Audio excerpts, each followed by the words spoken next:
Okay, 28 Tishrei. Koyach. Yom Yom. He opens with a posik, im bechukaisei seilechu. Right, the first sentence in Parshas Bechukaisei in Vayikra. If you will follow my statutes, I will give your rains in their season. That's the end of the quote. And the Frierdiker Rebbe says, Torah study and mitzvot observance are the wedding ring with which God betrothed Israel and obligated himself to provide them with sustenance and livelihood. There you go.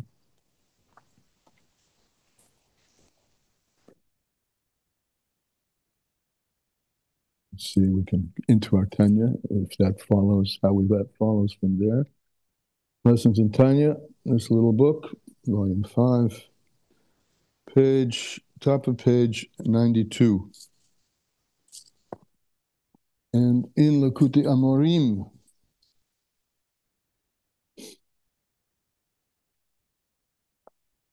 page 278, counting down from the top, 1, 2, 3, 4, 5, 6, 7, 8. The 9th line begins with Ella. However, what's the however? So remember, this is an explanation of a translation mistake in translating a Torah of the Baal Shem Tov, which is called the will of the Baal Shem Tov, in which the understanding of how God interacts with the creation was open for misunderstanding by a mistranslation. The misunderstanding was, if you say that God is all good, so where does evil come from? There has to be a way in which God, who is everything and is responsible for everything and creates everything, brings that into being, as well as the total opposite, which is the infusion of godliness in an open and obvious way, the evidential experience of the holiness of God, the opposite. And so he cited some examples of the way in which God manifests himself in ways which are on the side of the negative, someone getting angry and even killing somebody, someone being angry in the face of being insulted. These are things which are, every night we say that we forgive someone who's angered us. So there's negative experience, right? And then there's deeply positive experience, which is ultimately the positive experience of the Geula. So he goes further and explaining this. This is the topic that we're explaining. So to understand, first of all, how it is that godliness can be, though it is responsible for everything, can result in a seemingly negative outcome. So he starts. However, in the lands of the idol worshippers, and here those of you who are looking at Lessons in Tanya will note that Lessons in Tanya translates this totally differently and says in the outside of the land of Israel. Here in our Tanya says in the lands of the idol worshippers. This is an example. Hayenu has it as also b'chutz la'aretz. Right. This is an example of many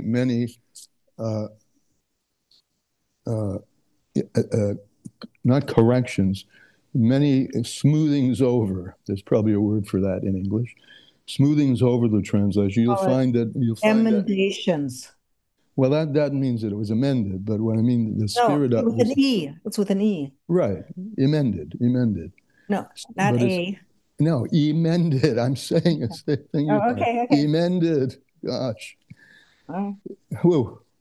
In order to give us a different flavor.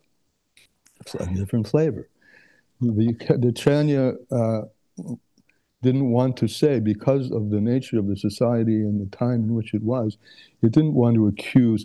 You'll find all the references in the original Tanya that were written to the Ame Ha'oretz, or to the Amim, to the nations, are changed to Eide Gilgulim, so that the Tanya wouldn't be accused of blanketly condemning all the other nations of the world except the Jews. So instead of saying the nations, or instead of implying that outside of Israel is different, so it was amended with an E to say Artzis Ovdei Gilgulim. So there are lands where there are idol worshippers, but that's not an indictment of all of the other humanity except the Jews. So that's just an addition, a footnote that I'm giving just so you understand why in the lessons in Tanya Chayenu the language is different.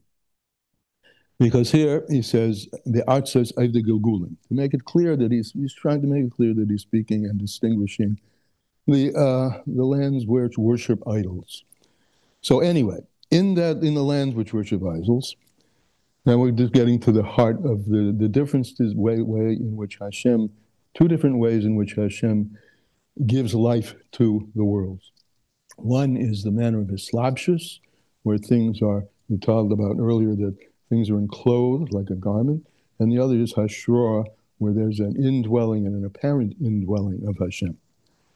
So, the highest is Al Yedei Hislabshus, right? In the lands of the idol worshippers, the life force which is in the world is in a manner of Hislabshus Sorim HaChatzonim, enclothement of external princes. These are spiritual forces, these princes, Hamoine al Ayin Umas, who are appointed over the 70 nations.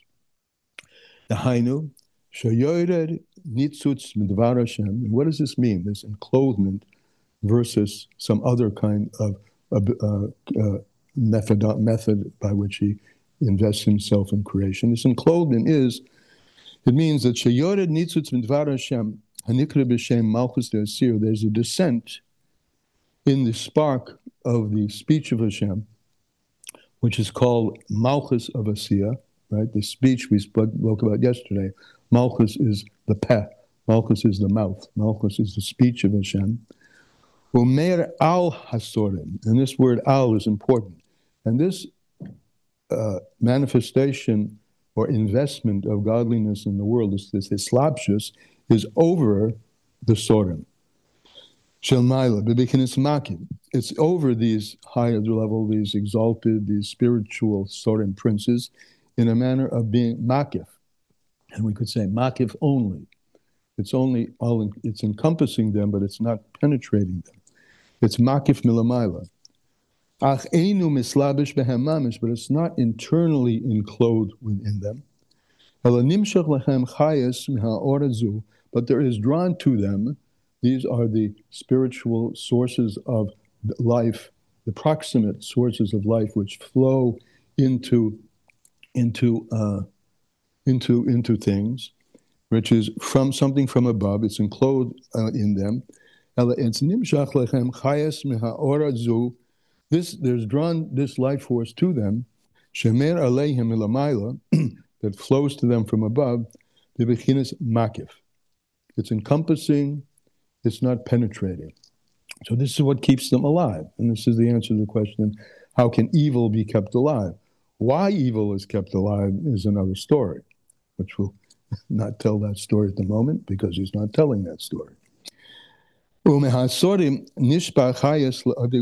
from these sorim, these spiritual entities, these are also called the mazolos in other contexts, flows the life force to la'avdei gilgulim, to the idol worshippers,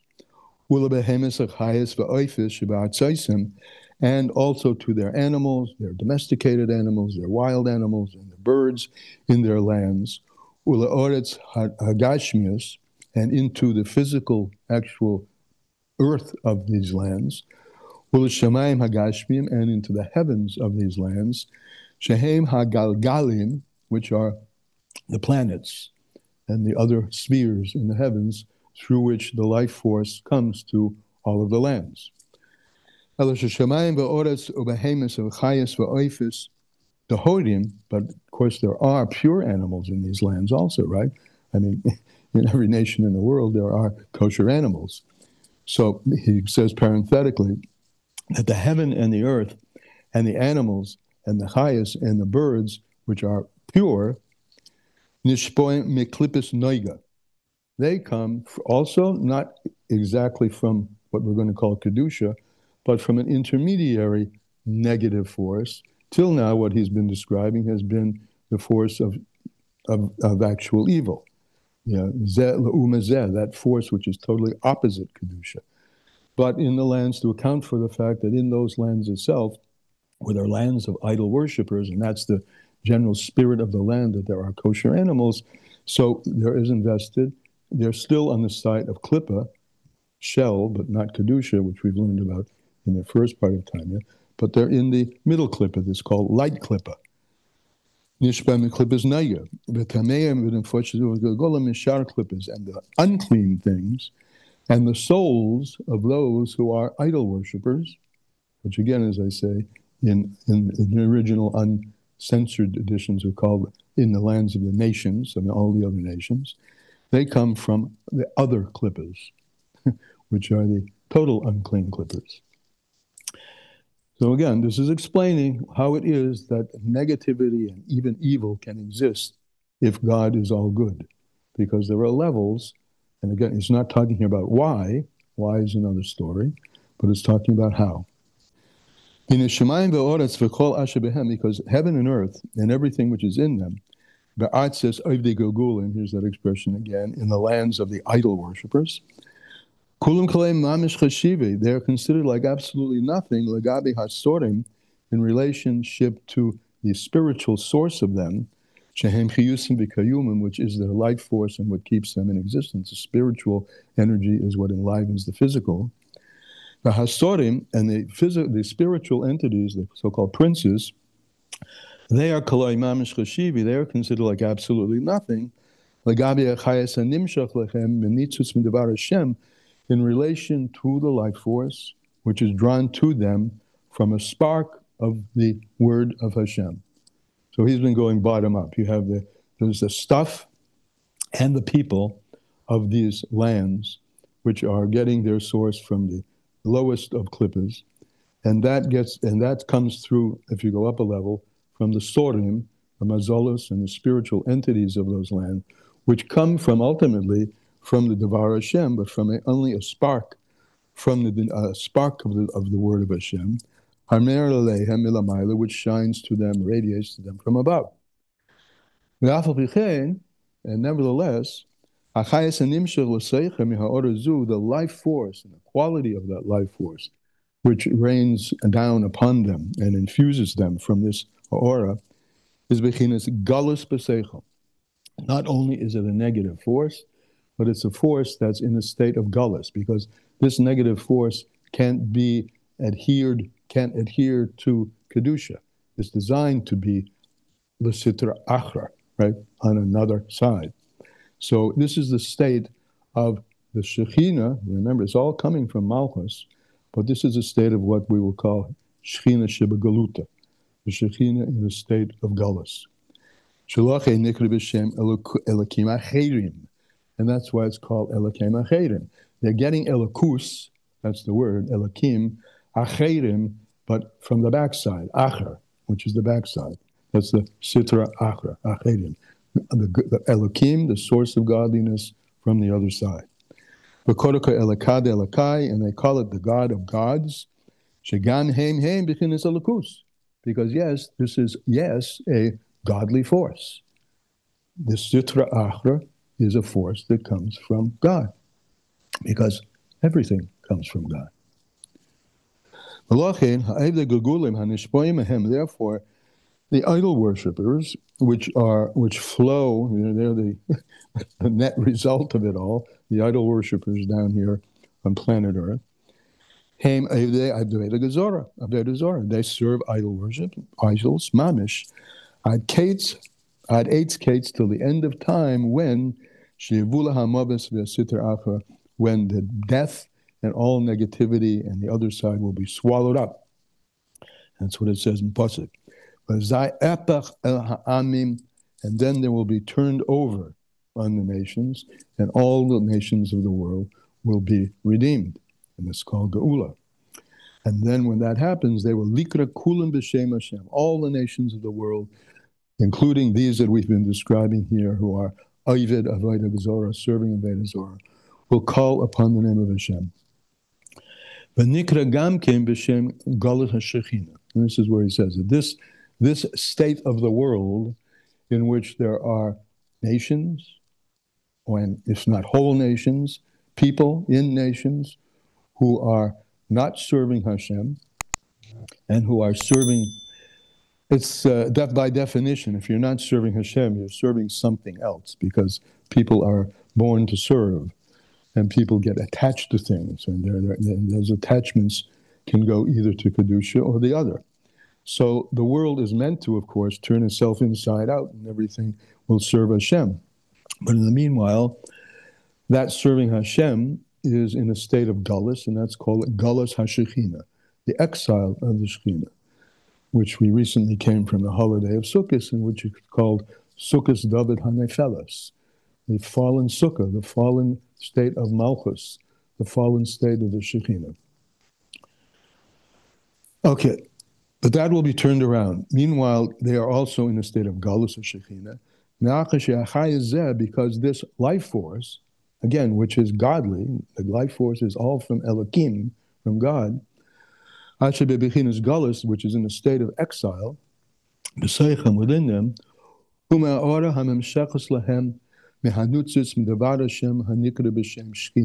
it's coming from the Shekhinah, but it's the Shekhinah begaluta, the Shekhinah in Galus. The Galus zen nimshach mechet etzadas le'elach. And back to our Parsha, right, last week's Parsha. All of this negativity is drawn from the original chet etzadas, the behavior of Adam and Chava on day 6 of creation. And this is called Acher, backside, the backside of Hashem. It's the Acharayim Levad de Kedusha. It's called the backside of Kedusha, because it's all coming from Kedusha, but this is the backside of Kedusha. However, when the nation of Israel is exiled amongst all these nations, which is the pretty much all of our history so far, being exiled amongst the nations, and here we get a bit, just a little bit, of our responsibility and capability, and the reason why, which I said we weren't really getting into here, and we're not getting into it too much, why we're sent into this galus. We're all sparks of Kedusha. We're Chelek Elokah. We're sent into this land, as we will see as the parshas unroll.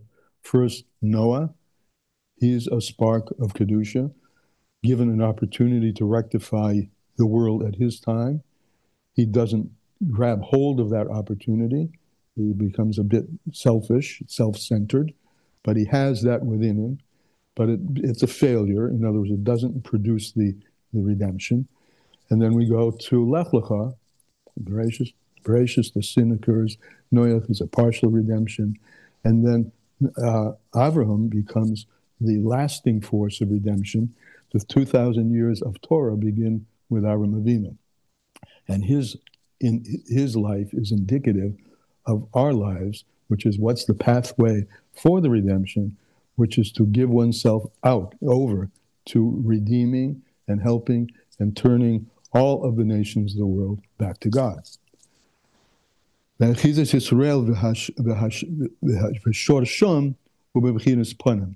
why can we do that? Because where our soul has achiza, it has a grasp, it has a hold, and where its root is, the rootness of the soul of we Jewish people, is not in the acher, it's not in the sitra acher, it's in the panim, it's in the face of Hashem, the panim helyonim, which is called the supernal face. So you have really a mashal here of a face facing to face, that's face to face with God, and then turning your back on God, which is separating from God. So the worlds in general, until the final redemption, are still in a state of acher, right? State of backside, and we are the agents of turning it around to front side, which is called panim. And until that time, hinezehi galus shlema. The world is in a state of complete exile. Now, Zeh Omer Azal, and on this our sages have said, and here's, as I said, the one line in this chapter of what we were created for, Golala Adam Shechina Imahim. When we went to Rome, the Shekhinah went with us. We were put in exile, but we were given the power and have the power to turn the exile, the Galuta, into Geula. That's today's time. Comments, question?